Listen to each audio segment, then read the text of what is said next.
So here's the thing. I signed up for a sleep study because I thought it'd be a quick way to make some extra cash and maybe learn why I'm always exhausted. What I wasn't ready for was getting paired with someone else, and not just sharing a room, but an actual bed. Yeah, I know, right? They never mentioned that part. I mean, I'm not exactly a stranger to awkward situations, but this one took the cake. My name's Ryan, 28, accountant by day, binge watcher by night, and pretty much your average guy who likes his personal space. And yet, here I was, sitting in a sterile little clinic room with this guy the first hardly knew, trying to act casual, while wondering how the hell we ended up crammed into a twin bed together. The study was at this sleep research center downtown. It's one of those places where they hook you up to all these sensors and monitor your brain waves, breathing, heart rate, the whole 9 yards. I figured it'd be a solo ordeal. The paperwork was straightforward, the staff seemed friendly enough, and the pay was decent for a one-night commitment. What they glossed over was the paired participant part. I showed up, and there was this other guy who looked just as surprised as I was. His name's Alex. At first glance, he's the kind of guy who walks into a room and instantly makes you notice him, not because he's trying to, but because there's this quiet confidence about him. Tall, with that unruly dark hair that somehow made him look effortlessly cool, and these piercing green eyes that were scanning the room like he was trying to figure out if this was a joke or if he was actually stuck here with me. It didn't help that he was wearing the same nervous smile I was trying to hide. We were both told the rooms were limited, so they paired us up. Fair enough, I guess. But there was no mention that paired meant sharing a bed. They showed us the small bedroom, bare walls, a single twin bed, a nightstand, and some medical equipment that beeped quietly. I couldn't help but glance at Alex, who was already pacing slightly, running a hand through his hair. "So, we're sharing a bed?" I asked, trying not to sound as stunned as I felt. He gave me a half shrug. Apparently, this is going to be one hell of a sleep study. Right then, it hit me. This wasn't just about sleep patterns or breathing irregularities. This was going to be a test of social boundaries and personal comfort zones. And with Alex, who was now sitting on the edge of the bed, looking way too relaxed for someone who had just been told they'd be sharing a mattress with a complete stranger, I wasn't sure if this was going to be awkward or something else. As we slept together the sensors and chatted about random stuff, his job in graphic design, my love-hate relationship with caffeine, I found myself surprisingly at ease. It was like the initial shock was wearing off, replaced by this weird, electric kind of curiosity. Who knew spending the night slept together to sleep monitors could turn into the most unexpectedly interesting night of my life? But just as I was starting to think I might actually get some sleep, the lights dimmed, and Alex said something that made me sit up a little straighter. "You know, this might actually be kind of nice. Not just sleeping next to someone, but this." I glanced over at him, caught in the half-dark, and for the first time, I wondered if this was more than just a sleep study. Maybe it was the beginning of something neither of us saw coming. I blinked at him, trying to figure out what the hell he meant by this. The way he said it made it sound like sharing a bed with a stranger wasn't just bearable, but maybe even something more. I wasn't sure if I was ready to go there, or if that was even what he meant, but I didn't want to be the awkward guy who ruined the vibe before we even got started. "Yeah?" I said, trying to sound casual. Like, nice as in, we don't kill each other in our sleep. He laughed softly, and it wasn't forced or nervous. It was genuine. Yeah, that. But also, it's weirdly comforting, you know? Like, having someone else there, even if it's just for a night, makes the whole idea of being watched by machines less creepy. I nodded because, honestly, he wasn't wrong. The monitors beeped softly. The sensors on our heads made me feel like I was some kind of sleep science experiment. But having Alex there made it feel more human, less clinical. "So what's your story, Alex?" I asked, kicking off the small talk that was suddenly feeling less like a chore. He turned toward me, the green eyes catching the dim light in a way that made his gaze feel almost intense. "Graphic designer. Mostly logos and brand stuff. What about you?" "Accounting. Numbers and spreadsheets." "Pretty thrilling, right?" I said, grinning. "But I'm thinking I'd rather be a graphic designer right about now." "That's the dream, huh?" He smiled. the kind that made his whole face light up. I always thought about doing something completely different, like maybe being a barista or traveling. But here I am, stuck in front of a screen most days. There was this honesty in his voice that made me want to know more, not just surface-level stuff, but the stuff people usually keep hidden. And maybe sharing a bed with a stranger in a sleep clinic was the perfect excuse to be a little more real. As the night wore on, we talked about everything and nothing. Our favorite movies, childhood memories, the weird quirks about ourselves that no one usually hears about. I found myself relaxing in a way I hadn't expected. There was something about the quiet, the night, the fact that we both knew we'd be waking up with a bunch of data about our sleep cycles, but right now, it felt like we were the only two people in the world. At one point, I caught Alex staring at me, just looking, not in a creepy way, but like he was trying to figure me out. I felt my heart skip a beat, which was ridiculous because it's not like we were on a date or anything. We were just two guys sharing a bed in a science experiment. "Can I ask you something?" he said quietly. "Shoot. Why did you sign up for this? I mean, besides the obvious, free money part, I thought about it for a second. Honestly, I've been tired for years, no matter how much I sleep. I wanted answers. Maybe it's just stress, or maybe there's something more. And you? Same. I've been feeling kind of off, like my body's out of sync or something. Thought this might help figure it out." There was a pause, and then he said, "Maybe we're both looking for something more than just better sleep."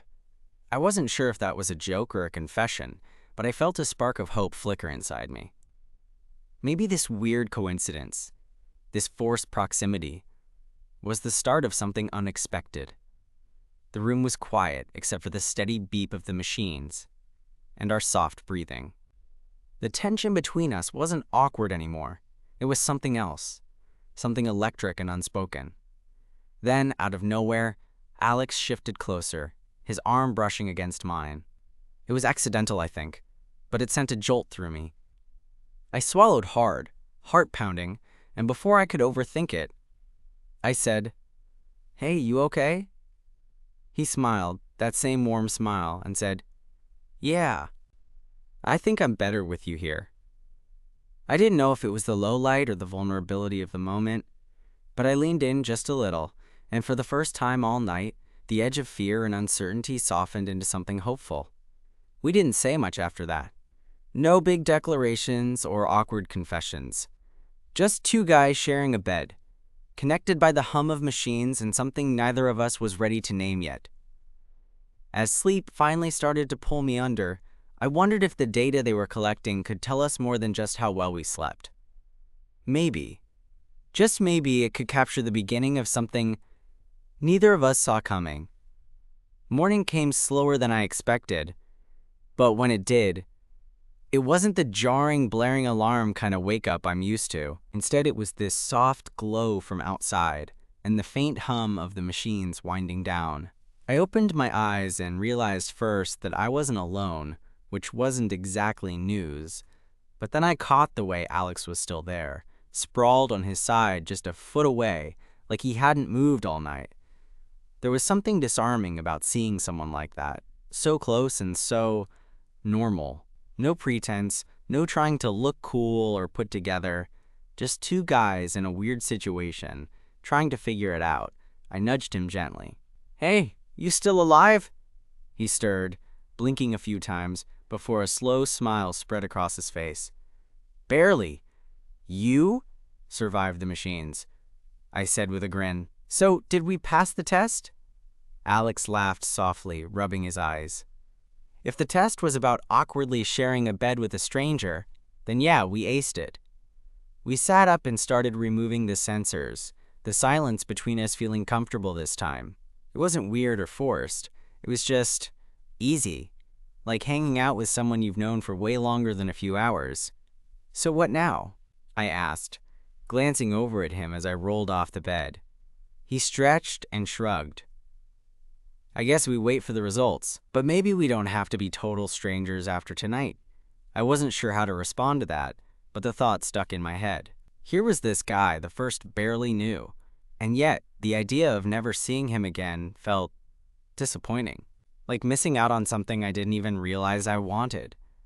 The staff came in to collect the equipment, and soon enough, the official part of our weird sleep adventure was over. Before we left, Alex and I exchanged numbers, the kind of casual gesture that felt a little heavier than usual.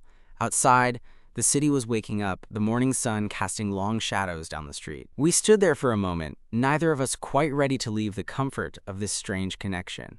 "Coffee?" he asked, nodding toward a cafe across the street. "Yeah," I said without hesitation. "Let's get coffee." We walked over, the conversation flowing easier than I expected. Turns out, Alex had a dry sense of humor that matched mine perfectly, and he wasn't afraid to admit he was a little lousy at mornings. I told him about my obsession with old sci-fi movies, and he shared his secret love for cheesy pop music. By the time we finished our coffee, I realized something. What started as a bizarre, uncomfortable night had turned into the kind of morning that felt like, maybe, just maybe, the beginning of something. Weeks passed, and the sleep study results came back. Nothing major, just a few minor things to tweak in habits. But the real change wasn't about how well we slept. It was about how a random pairing, a shared bed, and a night full of awkward, honest moments had introduced me to someone who started to feel like more than just a stranger. Alex and I kept seeing each other, going from coffee dates to late-night talks that stretched until dawn. The bed we shared that night became a kind of funny story we told friends, but for me it was the moment everything shifted. I never thought a sleep study would lead to this, but maybe that's the thing about life. You sign up for one thing and end up finding something completely unexpected. Something real, something worth waking up for. Things between Alex and me didn't exactly explode overnight, which was probably for the best. I mean, we'd gone from two strangers awkwardly sharing a bed in a sleep clinic to casually texting about dumb stuff like who'd win in a fight, a T-Rex or a Velociraptor. Spoiler alert, we both picked the T-Rex, but that's beside the point. The point is, we were figuring each other out in this slow, easy way that felt natural, not forced. One Friday night, about 2 weeks after the study, he invited me over to his place to watch some movies. I half expected it to be another casual hangout, but when I got there, he had this little setup that felt kind of cozy. A couch piled with blankets and pillows, fairy lights strung up on the wall, the whole vibe like he'd actually put thought into it. "Wow, look at you," I teased, dropping my jacket on the armrest. He shrugged, grinning. "Gotta impress my sleep partner, right?" I laughed, the sound easy and warm, and sat down next to him. For a while, we just watched the movie and threw in random comments.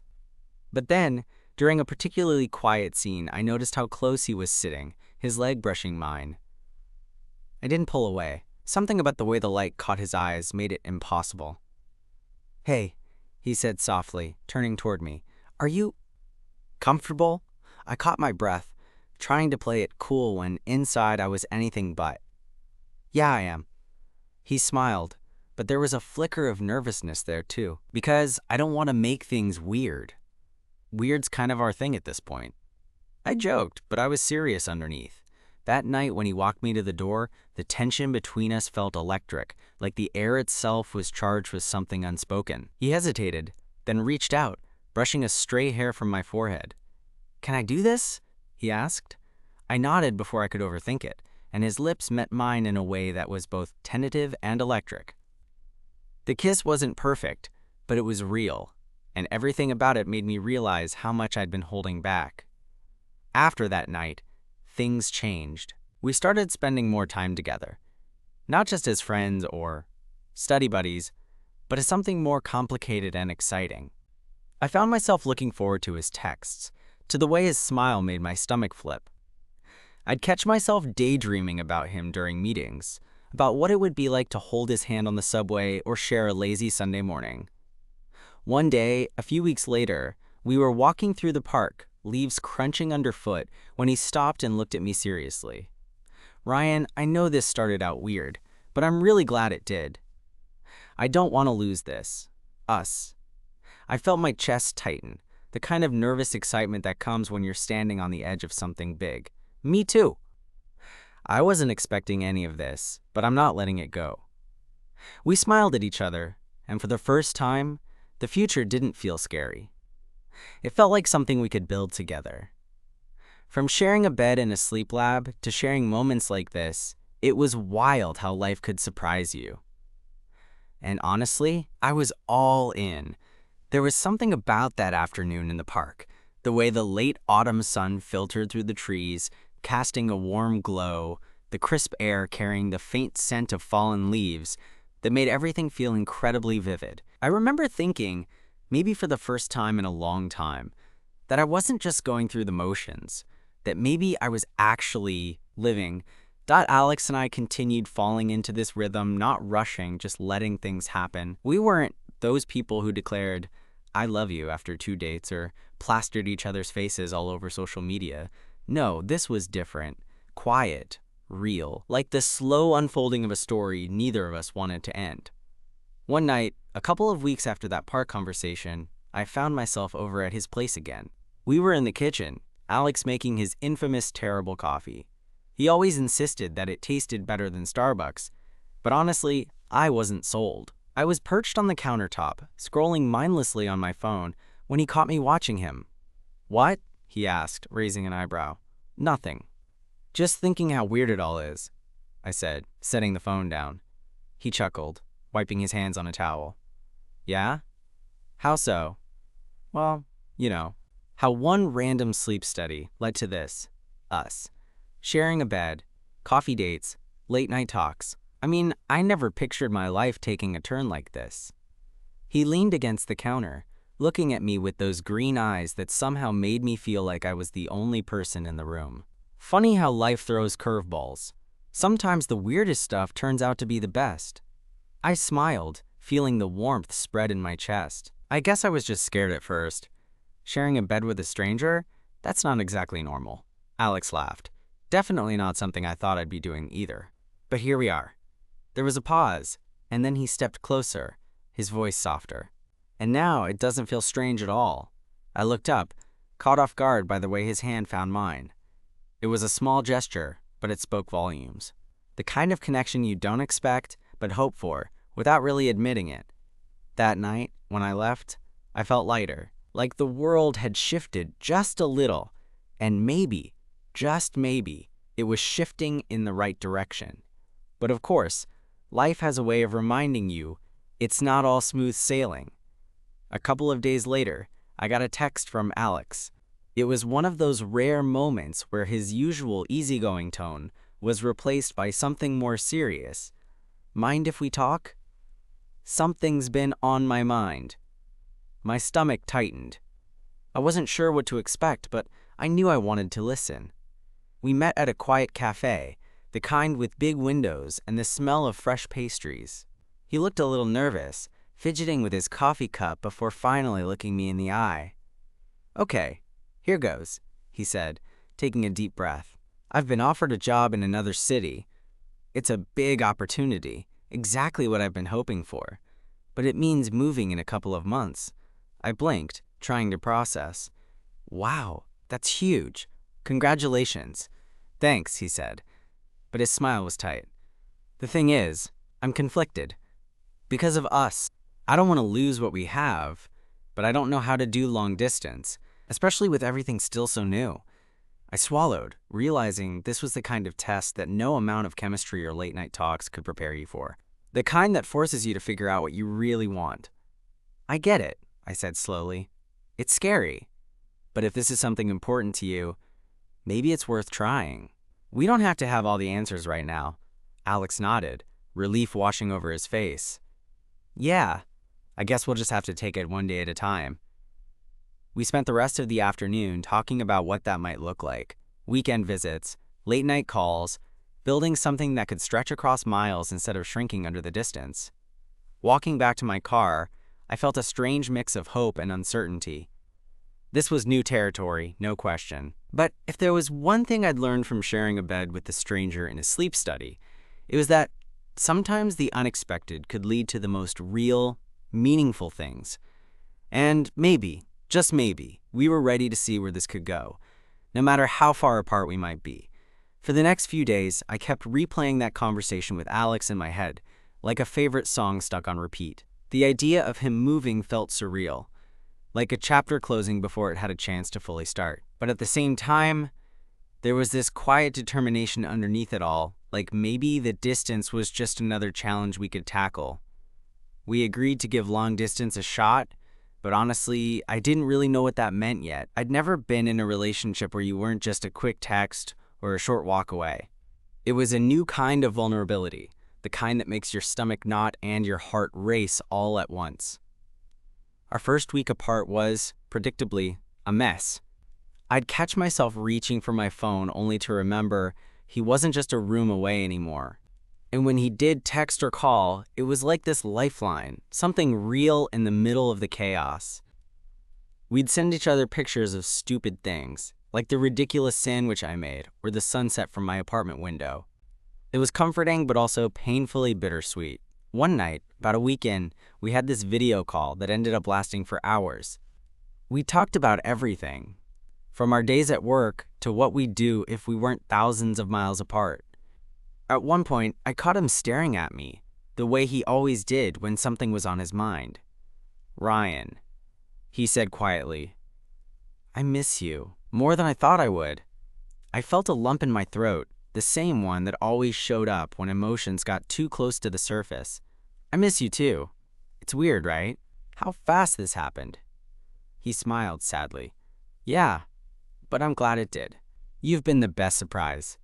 That moment stuck with me because it was honest and raw, the kind of thing you don't always say out loud but feel deep down. Weeks turned into a couple of months, and we fell into this strange, new rhythm. Weekend visits became our lifeline. I'd drive hours to see him, or he'd fly back for a long weekend. Each time we reunited, it was this mix of excitement and relief, like coming home to something you didn't realize you'd been missing.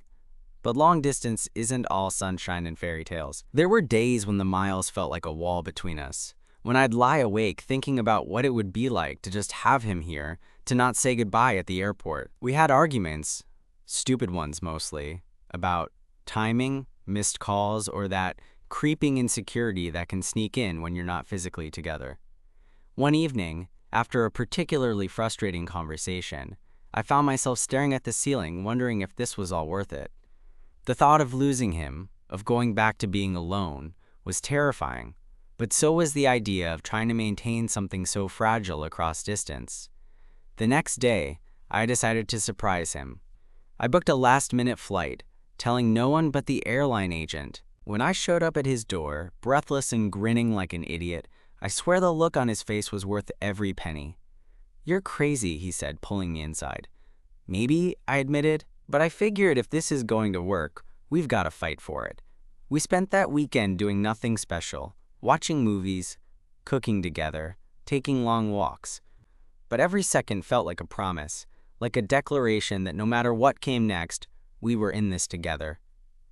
Months later, after countless visits and a lot of late-night FaceTimes, Alex finally moved back. The moment he stepped off the plane and into my arms felt like coming full circle. The awkwardness of that sleep study bed was a distant memory, replaced by something warm, steady, and real. Looking back, it's wild to think how sharing a bed with a stranger in a sleep clinic turned into a relationship built on spontaneity, vulnerability, and a lot of unexpected moments. It wasn't perfect, it wasn't easy, but it was ours. And honestly, I wouldn't change a thing. Having Alex back in town felt like this huge weight had lifted off my chest, but also, honestly, a bit surreal. After months of navigating time zones, airport goodbyes, and the occasional frustrated texts, suddenly he was here, not just on a screen or in my dreams, but in the flesh, right across from me at the little diner where we'd met for brunch the day after his move. He reached across the table and squeezed my hand, that same easy smile making my heart skip. "I still can't believe this is real," he said. "Me neither," I admitted, glancing around the bustling cafe. "Feels like we're in one of those crappy rom-coms where everything falls into place after all the drama." Alex laughed, the sound warm and genuine, and it hit me how much I'd missed that. The small moments, the quiet laughter, the way his eyes crinkled when he smiled. Over the next few weeks, we settled into a kind of normalcy that felt both new and familiar. I moved into his place. Well, technically, I took over a corner of his apartment, and suddenly, the tiny quirks I'd only known through stories or texts became real. Like the way he left his coffee mug scattered on every surface, or how he sang off-key whenever no one was listening. One evening, about a month after I moved in, we were sitting on the couch, a half-watched movie playing in the background, when Alex turned to me with that look, the one that means something's coming. "What's up?" I asked, raising an eyebrow. He hesitated, fingers fidgeting with the hem of his shirt. "I've been thinking about us, about what comes next." I felt my pulse quicken. "Okay." He took a deep breath, eyes searching mine. "I want this to be more than just us. I want us to be a thing, officially." I swallowed, a grin spreading across my face. "You mean like boyfriend status?" "Exactly that," he said, smiling shyly. Honestly, it felt like the pieces of a puzzle clicking into place. "Yeah, I'd like that." We laughed, the kind of laughter that felt like a release, like we were finally stepping fully into whatever this was. No more hiding or uncertainty. But, as with everything worth having, the road wasn't without bumps. A few weeks later, at a work event, I ran into an old friend who, without meaning to, stirred something up. They asked about my relationship status, and when I mentioned Alex, their reaction was less than enthusiastic. Not overtly rude, but there was this subtle shift, an old-fashioned vibe like they couldn't quite wrap their head around us. I brushed it off at the time, but later that night I found myself thinking about how much easier it would be if things were just straightforward. No judgment, no sideways glances, no awkward questions. I shared my thoughts with Alex over dinner the next day. He listened quietly, then took my hand across the table. "Hey, we can't control what other people think or say," he said softly, "but we control how we show up. And if being together means facing those moments, then I'm in it, no matter what." His words were steady, like a rock in the middle of the chaos. I realized then that our strength wasn't just in the good times, but in how we faced the tough ones, side by side. Life kept moving. Work stresses, family dinners, small disagreements about who forgot to take out the trash. But through it all, Alex and I built something solid. It wasn't perfect, but it was ours. One night, sitting on the balcony with a couple of beers, watching the city lights twinkle, Alex leaned his head on my shoulder. "Funny how we started out," he mused. "Sharing a bed in a sleep study lab, not knowing what the hell we were getting into." I smiled, wrapping an arm around him. "Yeah, who knew that awkward start would turn into all this?" He looked up at me, eyes full of warmth. "I'm glad it did, more than I can say, and I felt it too. That quiet certainty that whatever came next, we'd face it together. That sharing a bed in a sleep clinic wasn't just a weird coincidence. It was the beginning of something real, something worth holding on to. So yeah, maybe the sleep study didn't just fix my exhaustion or explain my weird sleep patterns. Maybe it gave me something better, Alex. And sometimes, that's all the explanation you really need." The thing about life is, it doesn't always hand you neat little packages with a bow on top. Sometimes, it throws you into the deep end, with situations so unexpected and messy that you wonder how you'll find your footing. And other times, those messy starts lead to the most genuine, quietly beautiful things. Looking back, I realized that night in the sleep lab, the awkwardness, the surprise, the shared bed, it was a kind of beginning neither Alex nor I saw coming. It wasn't just about sleep patterns or science experiments. It was about two people stumbling into each other's worlds, testing boundaries, and slowly letting down walls. Over time, what grew between us wasn't fireworks or grand declarations, but something steadier. Late-night talks that stretched until the city was quiet. The comfort in small routines, the way a shared glance could say more than words ever could. We learned each other's rhythms, how Alex liked his coffee too strong, how I needed at least 10 minutes to wake up before being a human. We navigated the hard parts too, the distance, the doubts, the moments when life pressed in and made things complicated. But through it all, the one constant was the quiet, unshakable feeling that we were better together. That awkward sleep study bed was a funny story now, a reminder of how far we'd come. One evening, not long ago, we sat on that same balcony where so many honest conversations had happened. The city lights flickered below, and the air was cool but soft. Alex took my hand, his fingers entwining with mine like they'd always belonged there. "I'm glad we took that chance," he said quietly. "Me too," I replied, "even if it was the weirdest start possible." He smiled, and in that moment, everything felt full: the past, the present, and the possibilities ahead. It wasn't about grand gestures or perfect moments. It was about this: two people choosing each other every day, finding comfort in the unexpected. And that, more than anything, felt like home.